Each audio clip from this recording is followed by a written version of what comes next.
Hello student, good evening. मैं doctor Surendra Kumar. आज मैं आप लोगों को भारत में नक्सलवाद टॉपिक पर चर्चा करेंगे। इसके बारे में विस्तार से बताएंगे कि भारत में नक्सलवाद कहाँ से शुरू हुआ, कैसे शुरू हुआ और गवर्नमेंट इसके रोकथाम के लिए क्या क्या कार्य कर रही है। ये सारी बात मैं आज चर्चा करूंगा। एक चीज़ मैं बता दूं कि ये टॉपिक जो नक्सलवाद है वो परीक्षा के लिए बहुत ही इम्पॉर्टेंट टॉपिक है, इसलिए आप लोग वीडियो के अंत तक जरूर बने रहेंगे ताकि मैं जो भी बात बता रहा हूं परीक्षा में अगर आप उसको लिखते हैं तो आपका नंबर बहुत अच्छा आता है। तो चलिए हम लोग शुरू करते हैं। कार्ल मार्क्स का आप लोगों ने नाम सुना होगा। कार्ल मार्क्स के वर्ग संघर्ष सिद्धांत पर आधारित नक्सलवादी व्यवस्था का आरंभ भारत में पश्चिम बंगाल के नक्सलवाड़ी स्थान से 1967 ईस्वी में आरंभ होता है। कहां से शुरू होता है? पश्चिम बंगाल का एक जगह है नक्सलवाड़ी एक स्थान है, वहां से 1967 ईस्वी में आरंभ होता है। ठीक है। सत्ता के खिलाफ भारतीय चारू मजूमदार और कानू सान्याल के सशस्त्र विद्रोह का नाम है नक्सलवाद। ठीक है। मजूमदार चीन के माओ से तुंग के बड़े प्रशंसक थे और वो मानते थे कि भारतीय मजदूरों और किसानों की दुर्दशा के लिए सरकारी नीतियां जिम्मेदार है। वो किसको जिम्मेदार मानते थे? उस सरकारी नीतियों को जिम्मेदार मानते थे। ठीक है। अब नक्सलवाद के उत्पत्ति के क्या कारण है उसके बारे में मैं बता रहा हूं।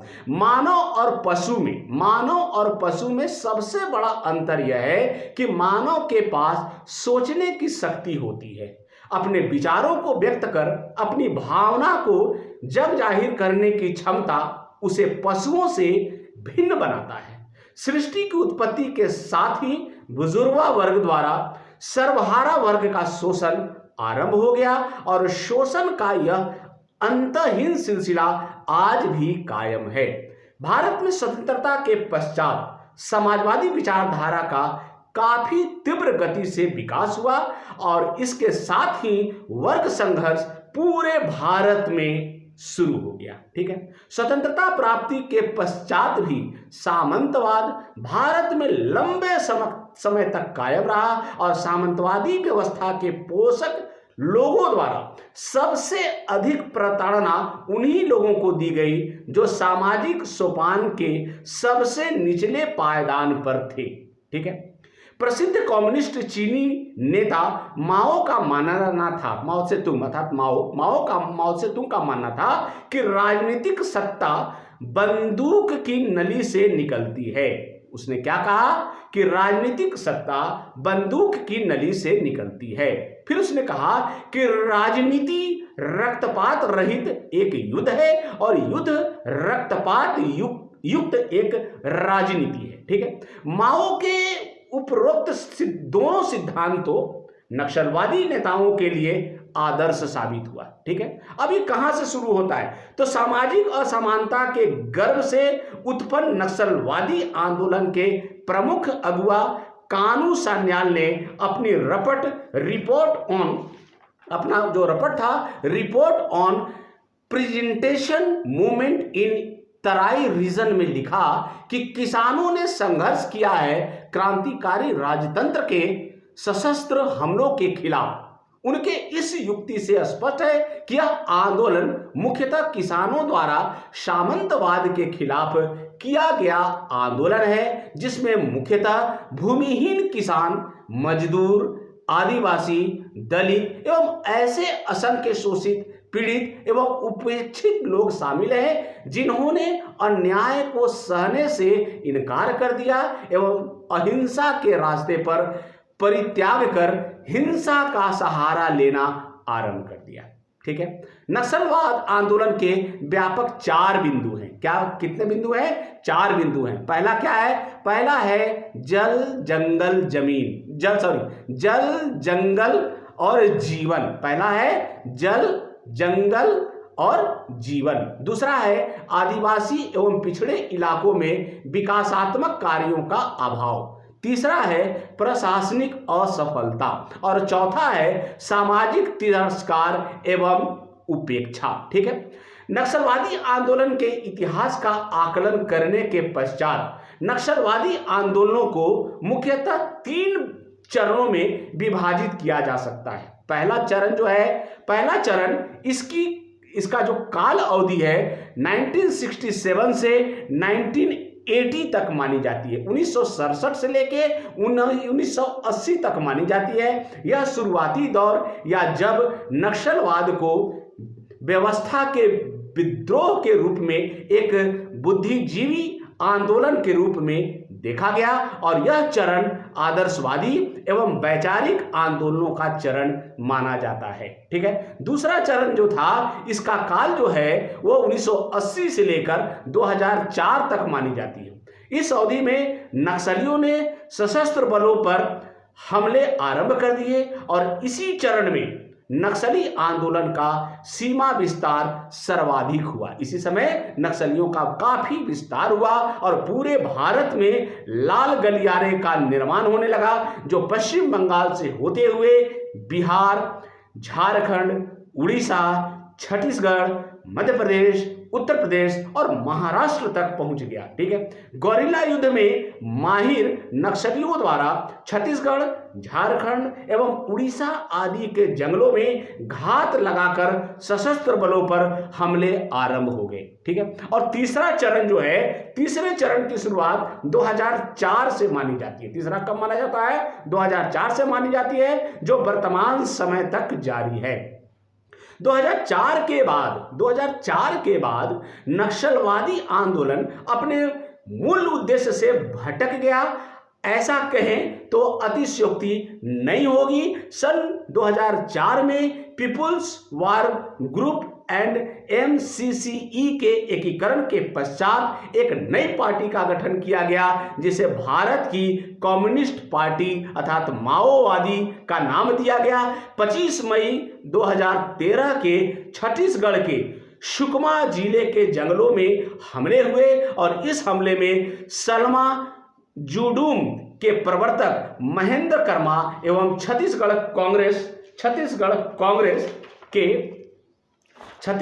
कांग्रेस के आपको अध्यक्ष नंद कुमार पटेल और उनके बेटे दिनेश पटेल, पूर्व केंद्रीय मंत्री विद्याचरण शुक्ल एवं 8 अन्य लोग मारे गए। ठीक है, इस हमले के बाद से स्पष्ट हो जाता है कि नक्सलवादी अपने मूल उद्देश्य से भटककर उन लोगों को निशाना बनाने लगे हैं जो नीति नियंता, राजनीतिक नेतृत्वकर्ता एवं राजनीतिक पार्टियों से जुड़े हुए हैं। ठीक है, अब नक्सलवाद का क्या प्रभाव पड़ा?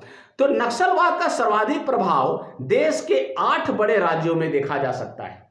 इन राज्यों में पश्चिम बंगाल, बिहार, झारखंड, उड़ीसा, मध्य प्रदेश, आंध्र प्रदेश, महाराष्ट्र एवं छत्तीसगढ़ शामिल है। ठीक है, देश के विभिन्न राज्यों में लाल गलियारे का निर्माण हुआ और नक्सलवादी आंदोलन के कारण हजारों लोगों की हत्या कर दी गई।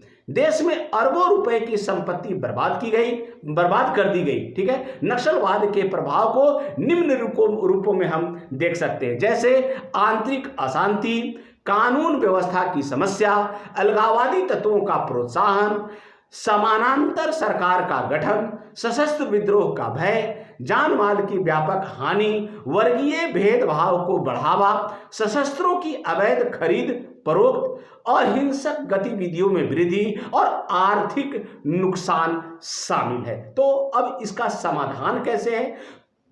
नक्सलियों का समाधान मतलब ये जो समस्या है, इसका समाधान कैसे हो सकता है? तो पूर्व केंद्रीय ग्रामीण विकास मंत्री जयराम रमेश ने नक्सलवादी समस्या के 4 प्रमुख कारण बताए।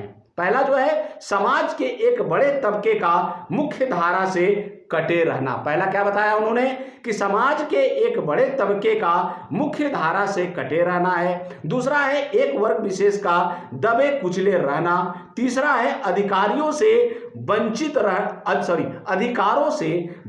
रहना एवं चौथा जो है असंतुष्ट रहना। ये 4 कारण उन्होंने बताया। उपरोक्त कारणों का निवारण नक्सलवादी समस्या के समाधान का सर्वाधिक उपयुक्त रास्ता है। ठीक है, नक्सलवाद के मूल में आर्थिक कारण समाहित है और 2008 में जर्नल ऑफ कंटेम्प्रेरी एशिया में छपे एक लेख में जेम्स पेट्रास ने बताया था कि दुनिया की सबसे बड़ी गैर बराबरी भारत में पाई जाती है। देश में लगभग 35 खरबपति परिवारों की दौलत देश के 80 करोड़ भूमिहीन किसान, मजदूर और शहरी गंदी बस्तियों के लोग की कुल दौलत से अधिक है। ठीक है, देश के गरीबी रेखा से नीचे गुजर बसर करने वाले आदिवासियों की औसतन आमदनी 12 रुपए प्रति दिन है।